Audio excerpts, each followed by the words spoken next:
Un nouveau livre sur Charlène de Monaco a été écrit par Arlène Prinsloo. L'autrice y parle du mariage de Charlène et Albert II de Monaco. Elle explique pourquoi Charlène ne voulait pas parler avec son père le jour J. C'est un jour dont les connaisseurs des familles royales, et notamment celle du Rocher, parlent toujours.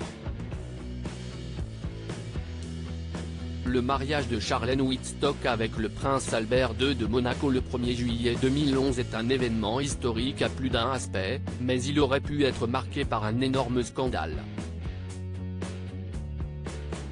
Juste avant son mariage, l'Express avait en effet dévoilé que Charlène de Monaco avait essayé de fuir le Rocher et de se réfugier en Afrique du Sud, dont elle est originaire, mais qu'elle avait été rattrapée par des proches de la famille princière.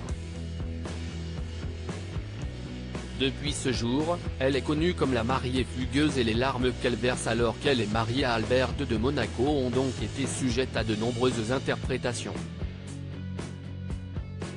Arlène Prinsloo, autrice d'un livre sur Charlène de Monaco qui paraîtra le 25 mai prochain, a tenu à revenir sur ce jour compliqué et notamment sur un détail surprenant, la demande de Charlène de ne pas parler avec son père, Michael Wittstock.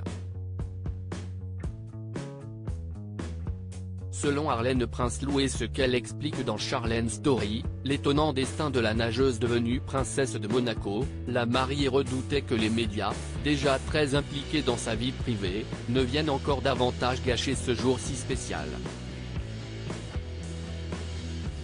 Apparemment, Charlène aurait dit à son père de ne pas lui parler lors de la cérémonie, car les médias essaieraient de lire sur leurs lèvres et interpréter leur conversation. Charlène soulagée le jour de son mariage ? Afin d'éviter que des conversations très privées ne se retrouvent dans la presse de manière plus ou moins approximative, Charlène de Monaco serait donc restée loin de son propre père le jour de son mariage. Mariage qui, toujours selon Arlène Prinsloo, était par ailleurs un événement heureux, contrairement aux diverses interprétations qui en ont été faites. Elle sera toujours connue comme la mariée fugueuse, mais je suis sûr à 100% que ce n'était pas le cas et que les larmes étaient un grand moment de soulagement. Une affirmation que l'intéressé a déjà démentie par le passé.